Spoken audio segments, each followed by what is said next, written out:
بسم اللہ الرحمن الرحیم۔ السلام علیکم ورحمۃ اللہ وبرکاتہ۔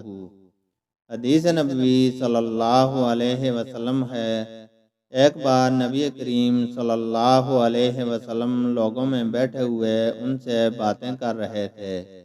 اتنے میں ایک دیہاتی آپ کے پاس آیا اور پوچھنے لگا کہ قیامت کب آئے گی؟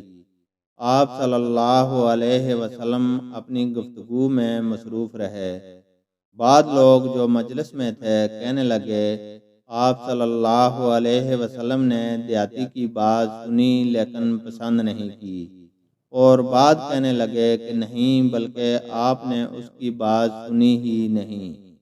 جب آپ صلی اللہ علیہ وسلم اپنی باتیں پوری کر چکے تو میں سمجھتا ہوں کہ آپ صلی اللہ علیہ وسلم نے یوں فرمایا، قیامت کے بارے میں پوچھنے والا کہاں گیا؟ اس دیہاتی نے کہا، یا رسول اللہ میں موجود ہوں۔ آپ صلی اللہ علیہ وسلم نے فرمایا کہ جب امانت ایمانداری دنیا سے اٹھ جائے تو قیامت قائم ہونے کا انتظار کر۔ اس نے کہا کہ ایمانداری اٹھنے کا کیا مطلب ہے؟